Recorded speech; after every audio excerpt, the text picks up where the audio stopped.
পাঁচজনকে গলা কেটে হত্যা, মূল অভিযুক্তের দেশ থেকে নিষেধাজ্ঞা। পুলিশকে ম্যানেজ করে চলার সংস্কৃতি থেকেই দুর্নীতির জন্ম, বলছেন হাসনাত আব্দুল্লাহ। মানুষ ভোট দিয়েছে দাঁড়িপাল্লায়, পাশ করেছে আপনারা, বলছেন এটিএম আজহারুল। এবং সর্বশেষ জানাবো, আওয়ামী লীগ সরকারের ভুল নীতিতে বিদ্যুৎ খাতের 7 বছরে ভর্তুকি বেড়েছে 7 গুণ। দর্শক শুনছিলেন সংবাদ শিরোনাম, এবার জানিয়ে দিব বিস্তারিত সংবাদ। তবে তার আগে অনুরোধ থাকবে ভিডিওটিতে একটি লাইক দিন এবং ভিডিও সম্পর্কে আপনাদের গুরুত্বপূর্ণ মতামত কমেন্ট করে জানিয়ে দিন। 5 জনকে গলা কেটে হত্যা, মূল অভিযুক্তের দেশ থেকে নিষেধাজ্ঞা।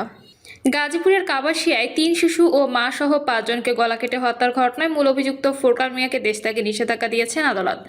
সোমবার পুলিশের আবেদনের পরিপ্রেক্ষিতে জেলা জুডিশিয়াল ম্যাজিস্ট্রেট মোহাম্মদ জান্নাতুল নাইম এই আদেশ দেন। পুলিশ সূত্রে জানা যায়, প্রবাসী মনির হোসেনের বাড়িতে সপরিবারে ভাড়া থাকতেন ফোরকান মিয়া।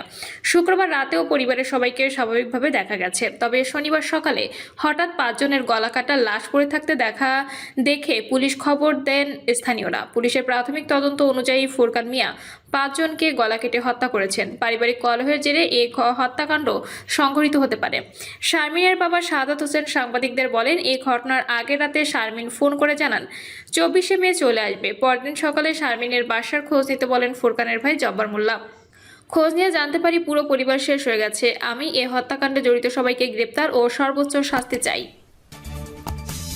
পুলিশকে ম্যানেজ করে চলা সংস্কৃতি থেকেই দুর্নীতির জন্ম, বলছেন হাসনাত আব্দুল্লাহ। পুলিশের দুর্নীতির পেছনে প্রাতিষ্ঠানিক সীমাবদ্ধতা এবং পর্যাপ্ত বাজেটের অভাবকে দায়ী করেছেন সংসদ সদস্য হাসনাত আব্দুল্লাহ। নিজের ভেরিফাইড ফেসবুক পেজে দেওয়া এক পোস্টে তিনি জানান, সংসদের প্রথম অধিবেশনেই তিনি বলেছিলেন, পুলিশকে ম্যানেজ করে চলা সংস্কৃতি থেকেই মূলত দুর্নীতির জন্ম হয় এবং এই বাধ্যবাধকতা দূর করতে আমূল পরিবর্তন প্রয়োজন। হাসনাত আব্দুল্লাহ তার পোস্টে উল্লেখ করেন, গুরুতর মামলা তদন্তে সরকারি বরাদ্দ ব্যবস্থার বাস্তবতার তুলনায় অত্যন্ত নগণ্য। তিনি জানান, খুন ও ডাকাতির মতো বড় মামলার তদন্তে একজন কর্মকর্তাকে মাত্র 6,000 টাকা দেওয়া হয়, যা দিয়ে বছরের পর বছর চলা তদন্তের ব্যয় মেটানো অসম্ভব। সবচেয়ে উদ্বেগের বিষয় হলো, হাজার হাজার কোটি টাকা মানি লন্ডারিং বা অর্থ পাচার মামলা তদন্তে বরাদ্দ মাত্র 3,000 টাকা। একজন তদন্ত কর্মকর্তা কেন নিজের পকেট থেকে সরকারি দায়িত্ব পালন করবেন? এমন প্রশ্ন তুলে তিনি বলেন, এই আর্থিক টানাপোড়েনই মাঠ পর্যায়ে পুলিশ সদস্যের অনাকাঙ্ক্ষিত উপায়ে অর্থ জোগাড়ে বা দুর্নীতিতে বাধ্য করে। পুলিশকে না বলতে শিখতে হবে ও জনগণের মধ্যে পুলিশের প্রতি আস্থা ফিরিয়ে আনতে বড় ধরনের পরিবর্তনের কথা বলেছেন এই জনপ্রতিনিধি। তিনি মনে করেন, পুলিশকে আইন বহির্ভূত বা অন্যায় নির্দেশ প্রত্যাখ্যান করার সাহস অর্জন করতে হবে। তার মতে, প্রভাবশালী ব্যক্তি বা রাজনৈতিক মহলের চাপের মুখে বেআইনি কাজ করার সংস্কৃতি থেকে বেরিয়ে আসা জরুরি। তিনি স্বীকার করেন, অনেক সময় জনপ্রতিনিধিরাও অজান্তেই এই সংস্কৃতির অংশ হয়ে যান। হাসনাত আব্দুল্লাহ বলেন, পুলিশ অবশ্যই আইনসম্মত নির্দেশ পালন করবে, কিন্তু আইনের বাইরে গিয়ে কাউকে হয়রানি বা গ্রেপ্তার করা কখনোই গ্রহণযোগ্য নয়। মানুষ ভোট দিয়েছে দাঁড়িপাল্লায়, পাশ করেছেন আপনারা, বলছেন এটিএম আজহারুল। বর্তমান সরকারের ঘাড়ে আওয়ামী ভূত চেপে বসেছে, তারা এখন ফ্যাসিস্ট হওয়ার চেষ্টা করছেন বলে মন্তব্য করেছেন জামাত ইসলামীর নায়েবে আমির ও সংসদ সদস্য এটিএম আজহারুল ইসলাম। সরকারকে উদ্দেশ্য করে তিনি আরও বলেন, মানুষ ভোট দিয়েছে দাঁড়িপাল্লা প্রতীকে, আর আপনারা পাশ করেছেন। আজহারুল ইসলাম বলেন, জনগণ জানে আপনারা কিভাবে ক্ষমতায় এসেছেন। রাতের ভোট গণনায় কারচুপি করে ক্ষমতা এসেছেন। মানুষ ভোট দিয়েছে দাঁড়িপাল্লায় প্রতীকে, আর আপনারা পাশ করেছেন। এখন আপনাদের পায়ের তলার মাটি সরে যাচ্ছে। আমরা স্পষ্টভাবে বলতে চাই, গণভোটের রায় মেনে নিয়ে সংসদে সমাধান করুন এবং সংবিধান সংস্কার করুন। আপনাদের ঘাড়ে আওয়ামী ভূত চেপে বসেছে, আপনারাও ফ্যাসিস্ট হওয়ার চেষ্টা করেছেন। বর্তমান সরকার বিগত দিনে 5 বার দুর্নীতিতে চ্যাম্পিয়ন ছিল মন্তব্য করে জামায়াতের এই এমপি বলেন, আমরা সেই অশনি সংকেত আবারও দেখতে পাচ্ছি। বিভিন্ন অত্যাচার, জনগণ অতিষ্ঠ, আইন শৃঙ্খলা নিয়ন্ত্রণের বাইরে, দ্রব্যমূল্যের ঊর্ধ্বগতি অব্যাহত রয়েছে, জ্বালানি তেলের কৃত্রিম সংকট তৈরি করে সরকার লুটপাট করেছে। এটিএম আজহারুল ইসলাম বলেন, চ্যালেঞ্জ দিয়ে বলছি, বাংলাদেশ জামাত ইসলামীর মতো আর কোনো দল গত 16 বছরে ত্যাগ স্বীকার করেনি। জামাতের 11 জন কেন্দ্রীয় নেতাকে জেলখানায় ফাঁসি ও কারাগারে আটকে রেখে হত্যা করা হয়েছে। তিনি আরও বলেন, 1985 সালের 11 মে চাঁপাইনবাবগঞ্জে পবিত্র কোরআনের অবমাননার প্রতিবাদ এবং মর্যাদা ও পবিত্রতা রক্ষার দাবিতে আয়োজিত সমাবেশে পুলিশের গুলিতে 8 জন শহীদ হলেও এখনও কোনো বিচার হয়নি। এ ঘটনার সঙ্গে জড়িতদের বিচারের আওতায় আনার দাবি জানান তিনি। আওয়ামী লীগ সরকারের ভুল নীতিতে বিদ্যুৎ খাতের 7 বছরে ভর্তুকি বেড়েছে 7 গুণ।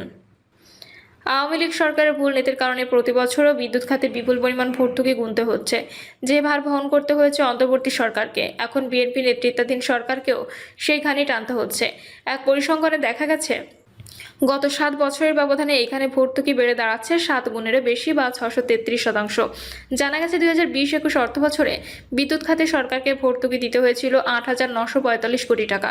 আর আগামী 2026-27 অর্থবছরে বিদ্যুৎ খাতে সরকারকে লোকসান গুনতে হবে 65,555 কোটি টাকা। বিদ্যুৎ বিভাগের হালনাগাদ এক প্রতিবেদনে আগামী অর্থবছরের লোকসান বা ভর্তুকির চিত্র তুলে ধরা হয়েছে।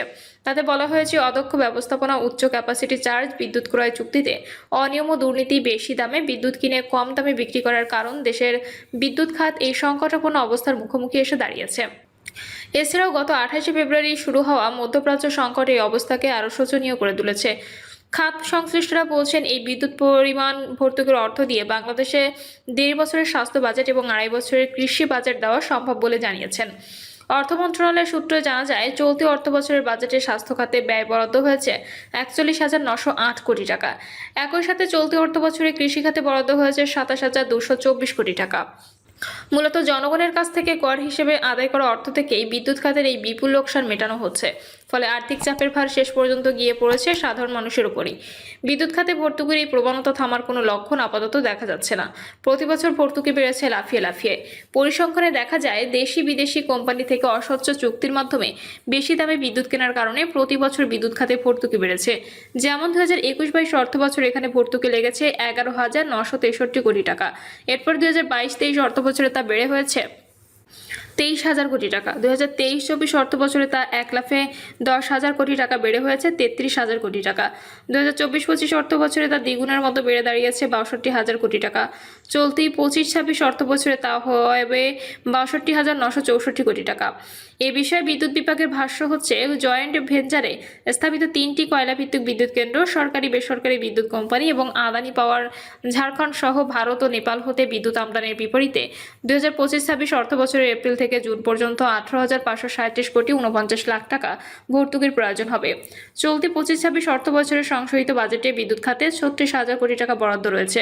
ওই বরাদ্দ থেকে ইতিমধ্যে 32,110 কোটি টাকা পাওয়া গেছে এবং 3,290 কোটি টাকা অবশিষ্ট রয়েছে। এর প্রেক্ষিতে এপ্রিল থেকে জুন পর্যন্ত অর্থ বিভাগের বরাদ্দে অতিরিক্ত 18,532 কোটি টাকা প্রয়োজন হবে। এছাড়া 2026-27 অর্থবছরে বাংলাদেশ বিদ্যুৎ উন্নয়ন বোর্ড সম্ভাব্য লোকসানের পরিমাণ 65,554 কোটি 87 লাখ টাকা, যার মধ্যে মধ্যপ্রাচ্যে বিদ্যমান অবস্থার পরিপ্রেক্ষিতে সরকার কর্তৃক সম্প্রতি নির্ধারিত তরল জ্বালানির বর্ধিত মূল্য অনুযায়ী বর্ধিত ঘাটতি 11,264 কোটি টাকা অন্তর্ভুক্ত হয়েছে বলে বিদ্যুৎ বিভাগ জানিয়েছেন।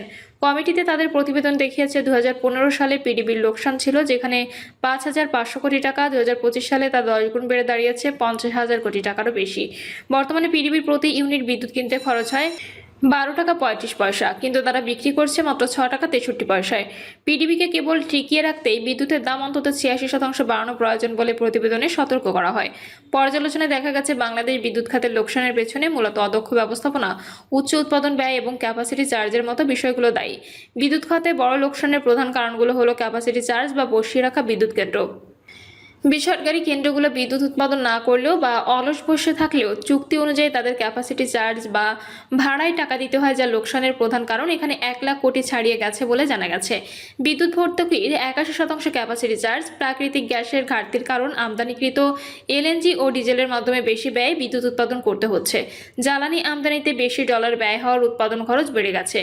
বিতরণ পর্যায়ে অবৈধ সংযোগ এবং সিস্টেম লসের কারণে প্রচুর বিদ্যুৎ ও টাকা নষ্ট হয়।